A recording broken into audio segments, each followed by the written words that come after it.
Bonjour mes élèves, surtout qui nous suivent à travers notre chaîne nationale At-Thaqafia.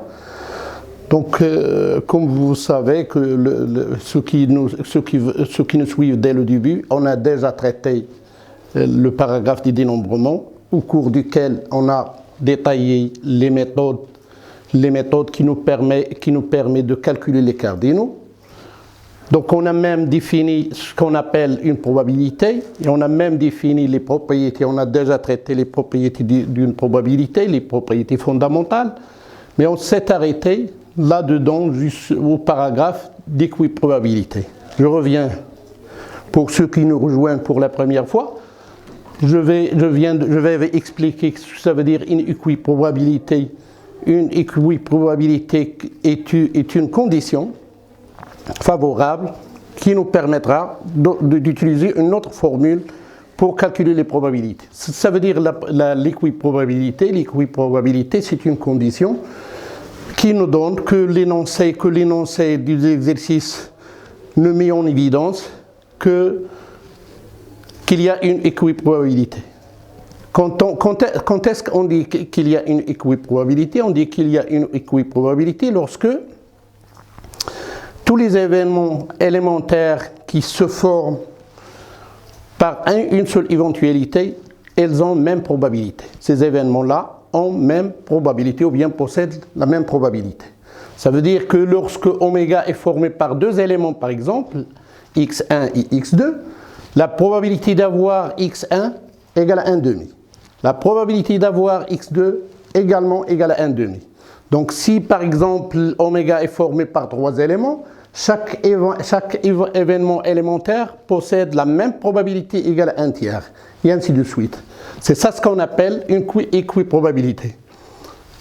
Mais comment peut-on savoir qu'il y a une équiprobabilité? Tout d'abord, lorsqu'il y a une équiprobabilité, ça me permet de déduire la formule fondamentale ou bien la formule intéressante, importante, que nous utiliserons souvent.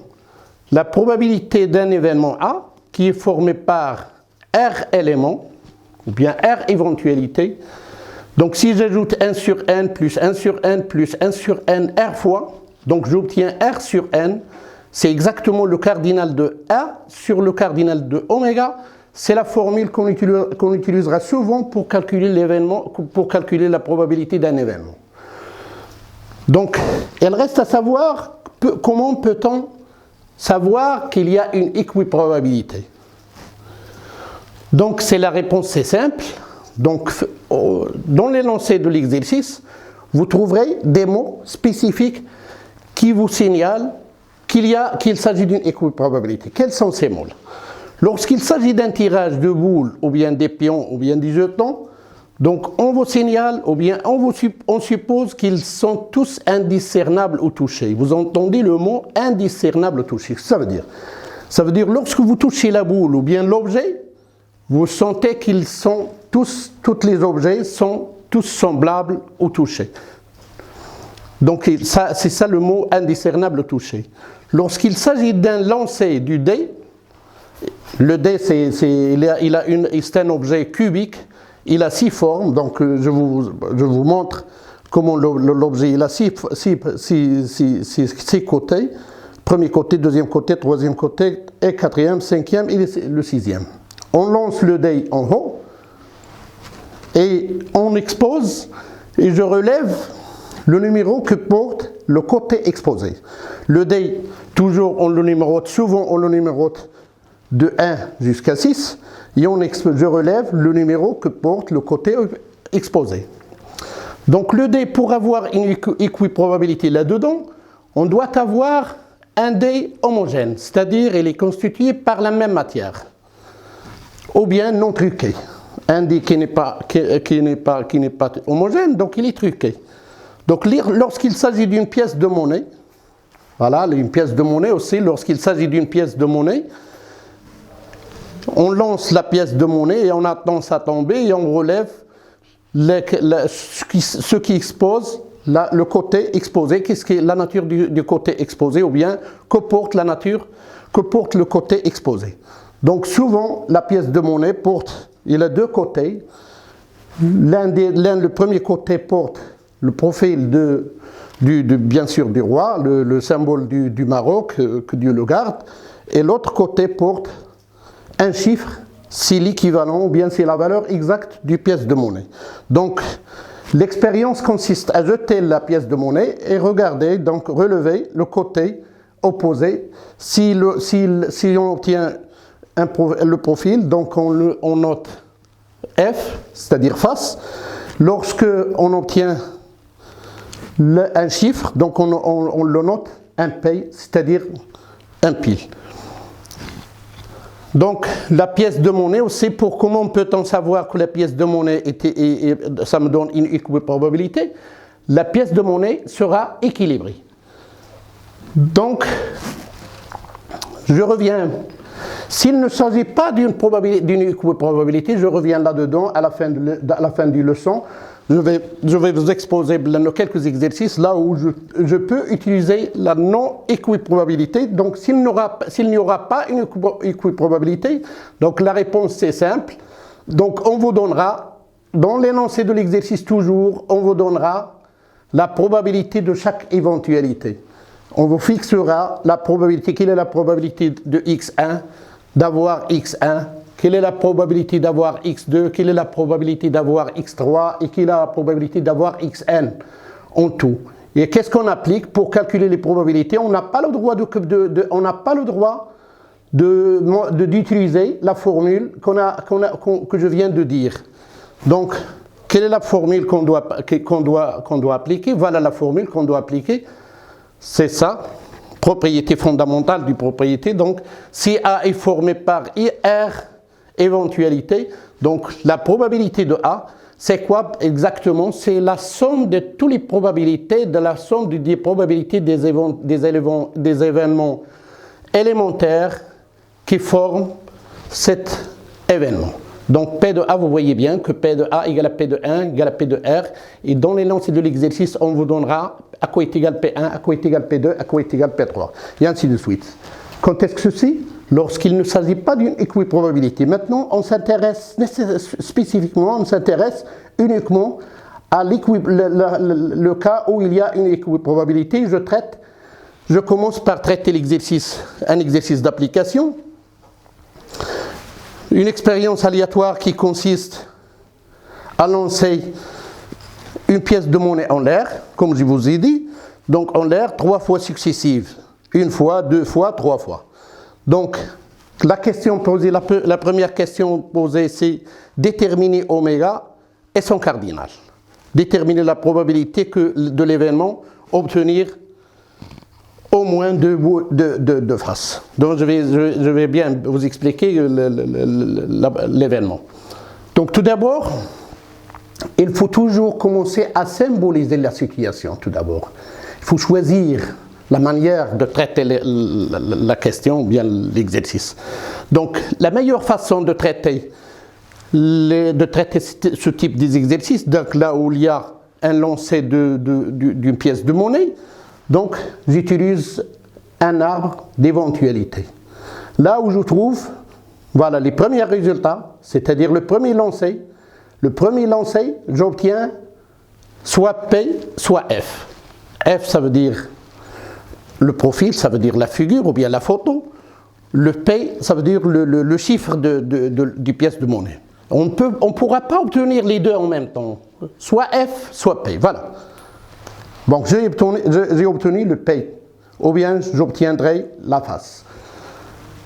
Je refais le deuxième essai de la même manière. Lorsque j'obtiens le premier résultat, je lance encore la pièce de monnaie, j'obtiendrai soit F, soit P. Lorsque j'obtiens au premier lancer, j'obtiens F, je lance la pièce de monnaie encore et j'obtiendrai soit F, soit P, et ainsi de suite. Le troisième lancer, ça donne P ou F. Et où sont les résultats maintenant? Où sont les éventualités? Chaque chemin nous donne une éventualité. Donc si je compte, j'obtiens 2 fois 2 multiplié par 2. Donc c'est exactement 2 à la puissance 3. Donc j'obtiens 8 éventualités. P, P, P. Ça veut dire quoi P? Ça veut dire le résultat du premier lancé donne un pile. Le deuxième également P, le troisième également P. Donc pour calculer le cardinal de oméga, je n'ai qu'à compter les éventualités.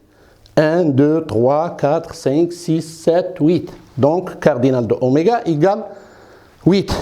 Je peux même donner la formule. C2 à la puissance 3, ça veut dire si je lance la pièce de monnaie 4 fois, le cardinal de oméga deviendra 2 à la puissance 4 et ainsi de suite. Si je lance la pièce de monnaie n fois successive, donc j'obtiendrai un cardinal égal à 2 à la puissance n, bien sûr. Maintenant, revenons à l'événement. L'événement A, voilà. Qu'est-ce qu'on vous exige? Qu'est-ce qu'on décrit? La description de l'événement A consiste à obtenir au moins 2 faces. Souligne toujours au moins. Au moins, ça diffère au plus, ça diffère aussi exactement. Obtenir au moins 2 faces, ça veut dire face, ça veut dire F. Au moins 2 faces, ça veut dire 2 faces, ou bien 3 faces, Donc si je reviens au résultat obtenu, vous remarquez que les résultats sont colorés en bleu, qu'ils sont composés par 2 faces, exactement 2 faces, et le résultat coloré en rouge contient 3 composantes 3F. Voilà l'événement A. Elle est colorée en bleu et en rouge, elle est constituée par 4 événements, 2 faces exactement, il y a 3 cas. Donc le P au 3e lieu, ou bien le 2e lieu, ou bien le 1er lieu, ou bien le 4e cas, c'est 3 fois F. Le cardinal de A, exactement ces 4 éventualités, je compte, donc 4, et j'utilise la propriété fondamentale pour la propriété intéressante que nous pourrons utiliser puisqu'il s'agit d'une équiprobabilité, puisque on a déjà signalé que la pièce de monnaie, c'est quoi? La pièce de monnaie est équilibrée, donc je pourrais utiliser la formule cardinal P de A égale à cardinal de A divisé par cardinal de oméga égale à 1,5. Donc je passe à un autre exercice, le lancer de dé. Le dé cubique, numéroté de 1 jusqu'à 6, elle est homogène, bien sûr. Pourquoi homogène? Pour pouvoir utiliser la même formule. Ça me permet de déduire qu'il y a une équiprobabilité qui nous permettra encore d'utiliser la formule. Numéroté de 1 jusqu'à 6, en l'air, sont tombées 2 fois successives, et à chaque fois je relève un résultat, d'écrire oméga et déterminer son cardinal. Comme je vous ai dit, le dé il est constitué, il porte 6 côtés, chaque côté porte un numéro. Donc le numéro 1, le numéro 2, le numéro 3, le numéro 4, 5, 6, et vous lancez le dé, vous attendez le tomber, vous relevez le numéro du côté exposé en haut, bien sûr. Donc le résultat du premier lancé, ça doit être parmi ces chiffres-là. 1, 2, 3 et 6. Le résultat du deuxième lancé est aussi bien sûr parmi ces 2 chiffres-là. Donc le résultat global des 2 lancés, il sera composé par des couples. Pourquoi des couples? Le résultat du premier lancé, le résultat du deuxième lancé. Donc si je choisis la manière d'illustrer les résultats, je peux prendre les résultats sous forme d'un tableau, là où je peux mettre les résultats du premier lancé en haut, horizontalement, et les résultats du deuxième lancé verticalement, et je croise les deux lignes, la ligne et la colonne, j'obtiens, chaque croisement me donne un couple. Par exemple, la première ligne, je trouve les résultats 1, 1 jusqu'à 1, 6. Deuxième ligne, je trouve 2, 1, 2, 2, 2, 3 jusqu'à 2, 6. Troisième ligne, je trouve 3, 1 jusqu'à 3, 6. Quatrième ligne, je trouve les mêmes résultats. Et dans la cinquième ligne, je trouve les résultats 5, 1, 5, 2, 5, 6. Et enfin, dans la sixième ligne, je trouve 6, 1, 6, 6. Voilà. Si je compte le cardinal de oméga, donc je trouve à la première ligne, je trouve 6 résultats. Deuxième ligne, 6 résultats. Donc le tout, 6 multiplié par 6, ça donne 36 éventualités. Voilà. Je reviens au cardinal. L'événement proposé, c'est obtenir une somme de 8 des résultats obtenus lors des 2 lancers. C'est-à-dire lancer le dé premièrement, obtenir un résultat, puis vous lancez le dé deuxième lancer, vous donnera un autre résultat. Donc vous additionnez les 2 numéros obtenus, vous obtiendrez 8. Donc quels sont les résultats dans la somme des numéros relevés donne un 8. Donc si je remarque bien, je trouve que l'événement est constitué par les éventualités de 6. 1, si je prends 1, pourquoi j'exclus 1? Parce que 1, pour avoir un 8, je dois le composer avec un 7. Donc ce n'est pas possible parce que ce n'est pas permis d'avoir un 7. Donc la première éventualité c'est 2, 6. Deuxième c'est 3, 5, 4, 4, 5, 3 et 6, 2. Si je compte bien les éventualités, je trouve 5. Et j'utilise bien sûr la probabilité. J'utilise la formule de probabilité qu'on pourra avoir utilisée puisqu'il s'agit d'une équiprobabilité. Donc P de A égale à cardinal de A divisé par cardinal de oméga, c'est exactement 5 sur 36. Maintenant, passons à un autre exercice classique. Le tirage des pions, des jetons, des boules. Donc c'est un bac 2012, session normale. Toutes les branches, proposées toutes les branches techniques et scientifiques bien sûr. Un sac contient 8 pions. Une porte le numéro, donc 1 porte le numéro 0, 5 pions portent le numéro 1 et 2 pions portent le numéro 2. Ils sont tous indiscernables au toucher. Donc on doit vous signaler cette condition. C'est la condition qui vous permettra d'utiliser la formule qu'on a déjà vue. Donc je souligne bien qu'il y a une équiprobabilité. On tire aléatoirement. Il faut souligner tout d'abord, il faut toujours lire attentivement les énoncés. Il faut souligner la manière par laquelle je dois exécuter l'expérience aléatoire, c'est-à-dire le genre de tirage ou le type de tirage. Je tire aléatoirement toujours, vous l'entendez parler, aléatoirement c'est rien, c'est-à-dire ne pas voir dans le sac ce que vous allez tirer. Donc on tire aléatoirement et simultanément, je souligne simultanément 3 pions. Simultanément, ça veut dire quoi? Pour les élèves qui nous rejoignent pour la première fois, on a déjà vu que simultanément, ça vous permet d'utiliser des combinaisons. Voyez voir, donc, faites attention, méfiez-vous. Chaque manière ou bien chaque type de tirage vous permettra d'utiliser un symbole. Donc, le symbole qu'on doit utiliser, ce sont des combinaisons. C'est les combinaisons, c'est CPN. Je souligne aussi le nombre que je dois choisir, ou bien que je dois trier, ou bien je dois sélectionner. 3 pions parmi le tout, parmi 8. Donc, je considère un événement, obtenir 3 pions portant le numéro des numéros distincts. Il y en a 3 pions, chaque pion porte un numéro. Donc, il faut toujours symboliser votre situation. Donc, les questions montraient que P de A égale à 5 sur 28, soit l'événement B, c'est le genre des exercices du bac, soit l'événement B, on vous donne souvent les résultats pour pouvoir juger est-ce que c'est vrai ou faux. Soit l'événement B, la somme des numéros que portent les 3 pions est égale à 5. Montrez que P de B égale à 5 sur 56. La somme des numéros porte 3 pions égale à 4.